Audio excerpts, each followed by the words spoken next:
Depuis quelques jours, des rumeurs concernant Jennie ont circulé en ligne. D'après ces dernières, la membre de Blackpink serait sur le point de sortir un nouvel album solo en juin. Selon les informations diffusées par les médias coréens le 31 mars, l'idol se concentre actuellement sur la production de son album et sur la planification des activités solo qu'elle entreprendra parallèlement à la sortie. Si beaucoup de Blinks ont été ravis par la nouvelle, l'euphorie n'a pas duré longtemps. Aud Atelier, le nouveau label de Jennie, a fait une déclaration le jour même. Ce dernier a démenti les rumeurs qui avaient assez buzzé en réalité. Un représentant d'Aud Atelier a publié un communiqué de presse le 31 mars, insistant sur le fait qu'il n'y a aucun plan confirmé pour la sortie d'un album solo en juin. Si les fans se disent attristés, beaucoup pensent qu'elle ne tardera pas à revenir avec de nouvelles productions, maintenant qu'elle n'est plus sous l'autorité de YG et beaucoup plus libre.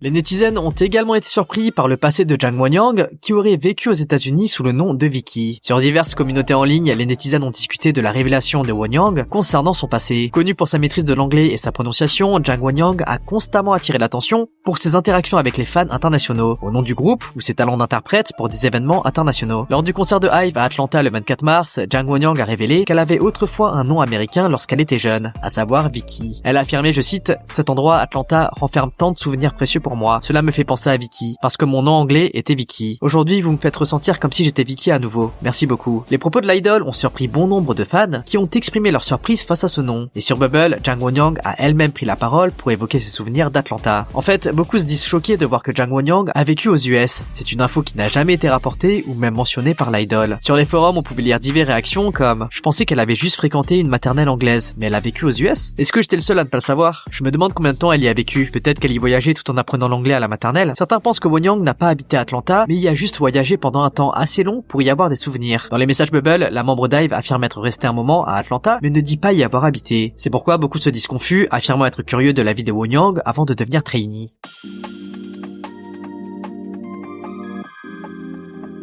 De leur côté, les ARMY ont été en colère contre Big Hit Music qui commet des erreurs à répétition. Le 29 mars, le membre de BTS, J-Hope, a sorti son nouvel album Hope on the Streets, qui comprend 6 nouvelles chansons et des collaborations avec des artistes tels que Jungkook, Yoonjin de Les Seraphim ou encore Benny Blanco. L'album a été drop malgré l'enrôlement militaire en cours de J-Hope, mais les fans étaient quand même hyper excités à l'idée d'écouter de nouvelles chansons de l'idol. Les gens ont été cependant moins ravis concernant la manière dont Big Hit Music a fait la promotion de l'album. Juste après avoir été critiqué pour ses erreurs pour la promotion récente du single de V Friends, le label semble une fois de plus commettre des erreurs dans la promotion du comeback de J-Hope. En fait, une listening party a été organisée pour Hope on the Streets. Cependant, alors qu'il était censé y avoir un lien pour acheter l'une des chansons de l'album, Neuron, il y avait à la place un lien pour quelque chose qui n'avait aucun rapport avec la musique de J-Hope. Après 1 heure de plainte des fans, ce qui est long pour ce genre d'erreur, le lien a finalement été modifié. Mais c'est sûr qu'à cause de cette erreur, de nombreux achats ont été manqués, ce qui cause un préjudice à J-Hope et ses ventes. Beaucoup d'ARMY se disent énervés contre le label qui ne semble pas du tout avoir de professionnalisme après le départ des garçons à l'armée. Les fans se disent inquiets pour les membres et espèrent que ces erreurs n'auront pas eu trop d'impact sur le lancement de l'album de J-Hope. D'autres demandent au label d'être plus sérieux dans leur travail et de ne pas saboter les efforts des membres.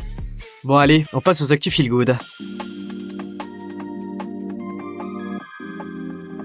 Seventeen a enthousiasmé tous ses fans avec une annonce de comeback inattendue lors de leur concert de rappel à Incheon. Le groupe, connu pour ses performances énergiques et ses styles musicaux variés, a révélé des plans non pas pour un, mais pour 2 comebacks dans l'année, prenant tous les carats par surprise. Avec un retour initialement prévu pour avril, l'annonce par Hoshi d'un second comeback, plus tard dans l'année, a rajouté à l'excitation des fans. Cette révélation spontanée a provoqué un mélange de surprise et de désarroi de la part des autres membres. Certains lui ont dit « Pourquoi tu fais ça ? On allait l'annoncer à la fin ». Une réaction qui a amusé tous les fans sur place. En tout cas, l'indice de Hoshi laisse penser que au-delà des concerts, les fans pourraient participer à plusieurs fansigns, fan meetings ou autres événements liés à la sortie de leur prochain album. Une nouvelle qui a ravi tous les fans en tout cas.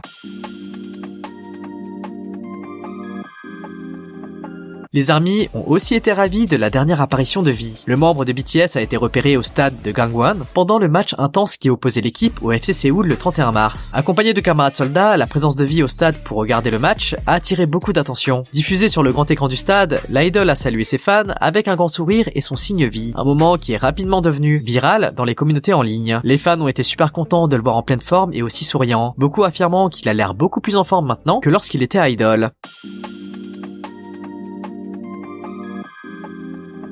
Récemment, YG Entertainment a dévoilé une nouvelle ligne de produits dérivés pour Blackpink, créée en collaboration avec l'artiste renommé Takashi Murakami. Parmi les articles, un Light Stick édition spéciale a particulièrement captivé les fans, recevant des éloges de la part des membres elles-mêmes. Jennie a posté en story Instagram non seulement le Light Stick Fleury, mais aussi un coussin de la collection. Jennie a placé le coussin contre le logo géant d'Odatelier. Pour beaucoup, le geste est symbolique et prouve que Blackpink sera toujours au cœur des préoccupations de l'idol. Le lien sincère du groupe et de Jennie a suscité l'admiration des fans. Bien qu'il n'y ait pas encore de nouvelles d'un comeback selon les médias coréens, le groupe prévoit un retour d'ici la fin d'année.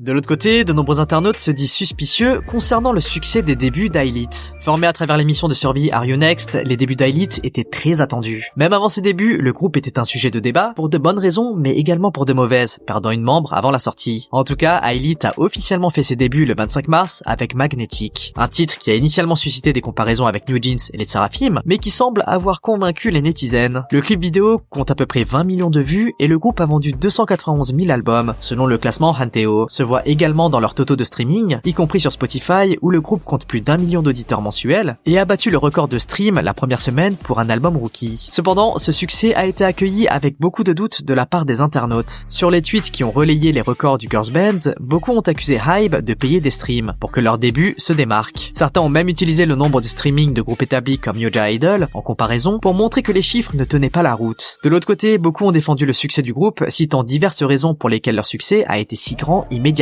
En plus d'être de Hybe, l'une des plus grandes et plus connues entreprises de divertissement, les activités de pré-début du groupe ont créé une fanbase. Beaucoup ont regardé le groupe dans le survival alors qu'il se formait, et toute réaction négative n'a servi qu'à attirer plus d'attention sur le groupe. D'autres ont rappelé que les chansons en tendance sur TikTok atteignent souvent un public plus large, comme on l'a vu avec le succès de Cupid. Mais beaucoup se disent non convaincus par les chiffres et pensent réellement que le groupe a fait l'objet de streams achetés.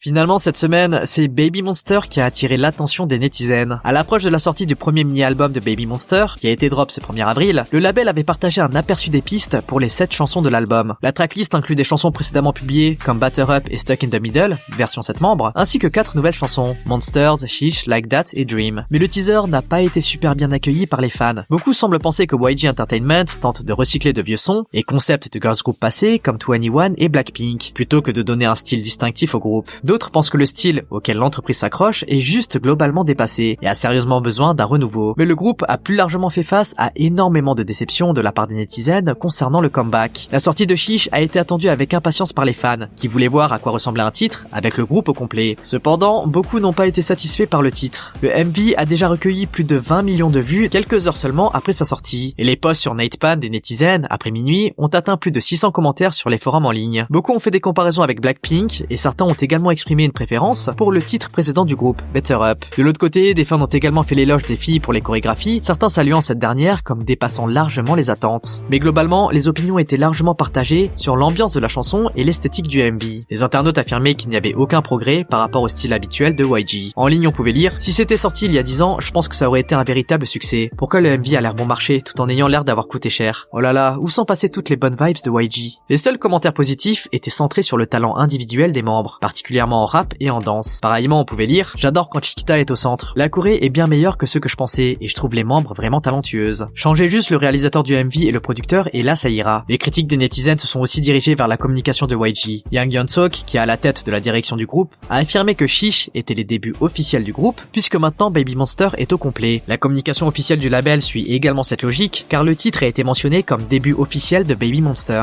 Mais pour beaucoup de fans, cela n'a aucun sens et serait un coup marketing raté. Comme les débuts avec Batter Up n'ont pas convaincu tout le monde, le label serait en train de se rattraper en affirmant que Shish serait les vrais débuts du groupe. Mais la stratégie du label est vivement critiquée et sur les forums, on pouvait lire diverses attaques comme: un début? Je comprends pas, elles ont déjà débuté l'année dernière, non? Ça me dépasse, combien de fois un groupe peut-il débuter? Si elles ont gagné le prix Rookie of the Year l'année dernière, alors elles ont débuté l'année dernière. C'est aussi simple que ça. Comment vont-ils désigner les idoles qui ont débuté entre leurs deux débuts? Comme des seniors ou des juniors? La majorité des critiques concernant concerné le fait que le groupe a déjà remporté un prix, celui du Rookie of the Year, au Circle Chart Music Awards de 2023, ce qui n'a aucun sens si elle n'avait pas débuté à ce moment. D'autres ont exprimé leur mécontentement, critiquant Yang Yeon-suk pour sa mauvaise stratégie. En fait, faire redébuter le groupe ne fera qu'étiqueter Baby Monster comme un flop et aura des conséquences négatives sur le groupe. Quelques fans ont même exprimé leur inquiétude concernant la situation, qui crée une vraie confusion dans l'industrie K-pop. Cela voudrait dire que d'autres groupes pourront refaire leur début plusieurs fois jusqu'à ce que la bonne réaction se produise et que les groupes gagnent des prix, ce qui ne serait pas juste.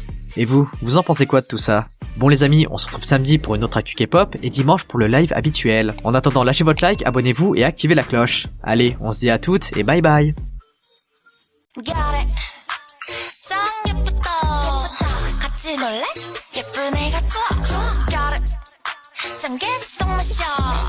쉽게 뿌리, oh yeah, 뿌리